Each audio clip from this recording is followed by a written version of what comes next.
টাঙ্গাইল মহারাজ জমিদার বাড়ি গেট দিয়ে প্রবেশ করার পর এরকম একটা দৃশ্য আপনারা দেখতে পাবেন। ঢোকার সাথে সাথেই কিন্তু অনেক সুন্দর একটা ভিউ পাবেন, যেটা আপনাদের নজর কেড়ে নেওয়ার মতোই, এবং পরিবেশটা এত ঝকঝকে পরিষ্কার এবং কোলাহলমুক্ত একটা জায়গা, আপনাদের সকলেরই পছন্দ হবে। তো দেখতে থাকুন আমার এই ভিডিওটি, আমি সম্পূর্ণ ইনফরমেশন দেওয়ার চেষ্টা করব।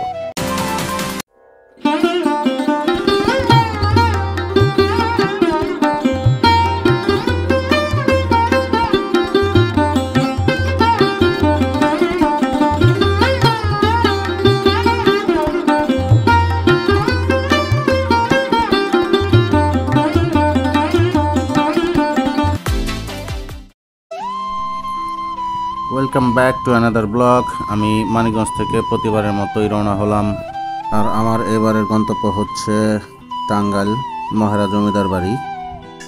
এখন আমি আছি মানিকগঞ্জ বাস স্ট্যান্ড। তো এই বাস স্ট্যান্ডের সিনটা আমি গত 2টা ব্লগে মিস করে গেছি।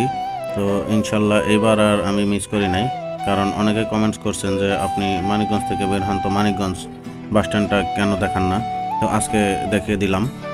আজকে রাস্তায় অনেক মজা হবে এবং অনেক গল্প হবে, দেখতে থাকুন, পাশেই থাকুন। স্টে টিউন সজল ব্লগ।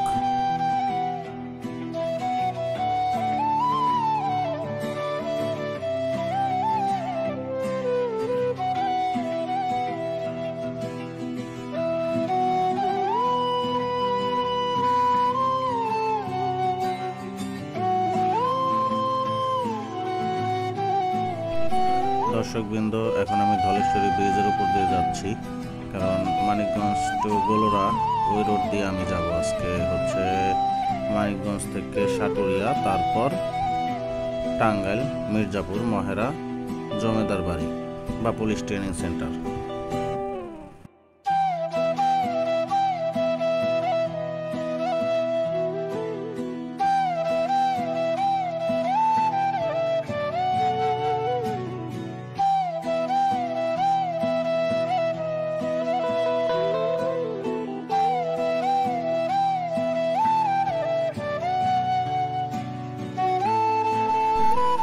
সাটুরিয়ার থেকে টাঙ্গাইল রাস্তায় অনেক বৃষ্টি হয়েছে, কিন্তু মানিকগঞ্জের দিকে কিন্তু কোনো বৃষ্টি হয়নি, আমরা খোঁজখবর নিয়ে দেখলাম।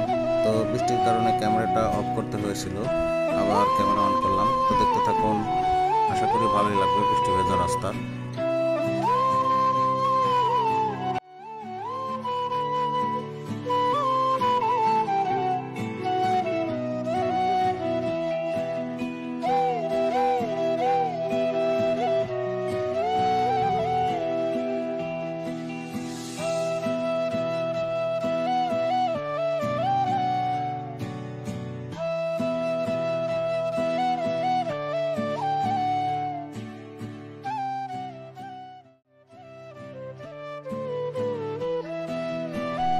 মানিকগঞ্জ থেকে টাঙ্গাইল যাওয়ার রাস্তায় সাটুরিয়া হয়ে যদি আমরা যাই, তাহলে এই রাস্তায় আরও একটা জমিদার বাড়ি পড়ে, এটা হচ্ছে পাকুটিয়া জমিদার বাড়ি। তো এটার একটু আমি আপনাদেরকে দেখানোর চেষ্টা করব। এখানে আসলে আমাদের মূল উদ্দেশ্য না, আমাদের মূল উদ্দেশ্য হচ্ছে টাঙ্গাইল মহেরা জমিদার বাড়ি। তো এখানে বেশি দেরি করব না, আপনাদেরকে একটু দেখাবো, তারপরে আবার চলে যাব।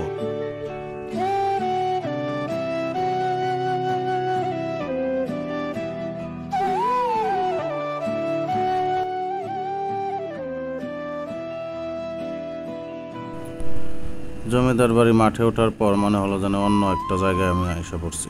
তো অনেক সুন্দর একটা জায়গা, সামনে এরকম একটা জমিদার মহল। তো আমি মনে করছিলাম যে সামনের থেকেই ফেরত যাব, আমি টাঙ্গাইলের উদ্দেশ্যে যাব। তো এরকম একটা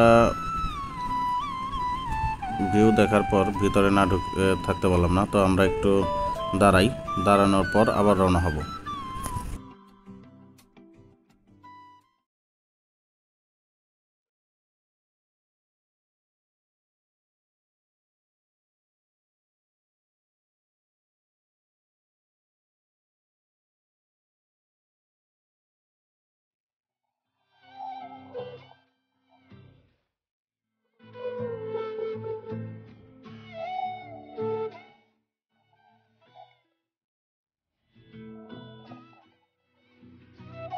পাকুটিয়া জমিদার বাড়ি দাঁড়ানোর পর এখন আমরা আবার রওনা হলাম। টাঙ্গাইলের উদ্দেশ্যে।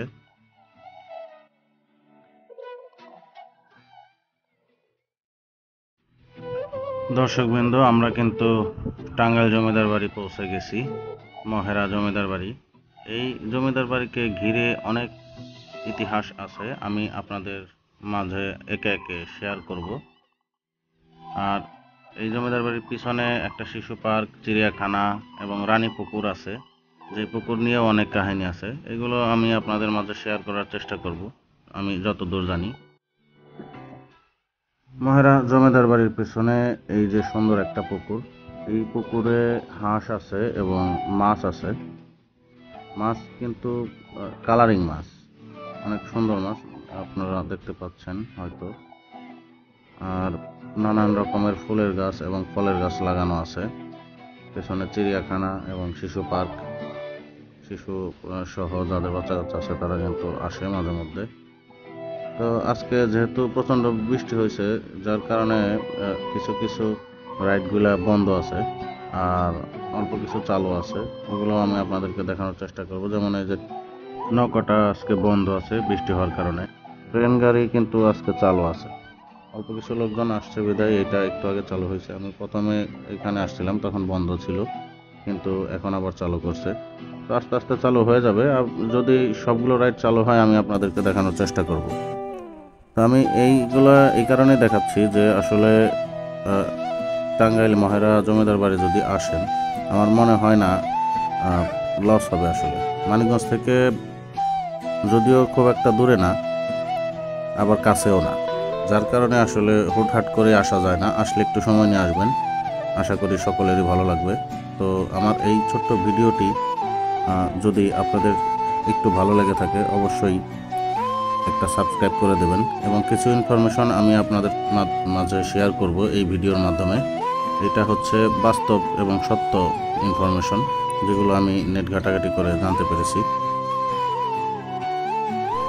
1890 শতকের দিকে স্পেনের কর্নোভা নগরীর অদলে এইটা আসলে এই জমিদার বাড়িটি অবস্থিত হয়, এবং পরবর্তীতে 1971 সনে যখন যুদ্ধ হয়, পাক হানাদার বাহিনী এই জমিদারের পুত্রবধূ সহ 5 জন লোক নির্মমভাবে হত্যা করে, যা দেখে রাতের অন্ধকারে জমিদারগণ সকলেই এই দেশ ত্যাগ করে চলে যান। তারপর পর্যায়ক্রমে আসলে এইটা 1990 সনে এইটা পুলিশ ট্রেনিং সেন্টার হয়। তারপর থেকে এটার ভার আসলে পুলিশদের হাতেই আছে। আমার মনে হয় যে এটার ভিতরে যেমনটা সুন্দর তেমনটা সিকিউরও, কারণ অনেক সময় দেখা গেছে যে পর্যটন এরিয়ায় গেলে অনেক ঝামেলা থাকে, কিন্তু আমার মনে হয় না এটার ভিতরে কোনো ঝামেলা হবে। কারণ আমরা প্রায় এটার ভিতরে 2.5 থেকে 3 ঘন্টার মতো ঘোরাঘুরি করেছি, তাতে আমাদের আসলে কোনো প্রকার কোনো সমস্যা হয় নাই। এবং এই যে ভিডিও করতেছি, অনেকেই ভিডিও করতেছে, আমরাও ভিডিও করতেছি, পুলিশ কিন্তু কোনো সমস্যা করে নাই, কোনো বাধা দেয় নাই। প্লাস ওনারা বলছে যে কোনো সমস্যা হলে আমাদের জানাবেন। তো আশা করি তারাও বন্ধুসুলভ, ফ্রেন্ডলি।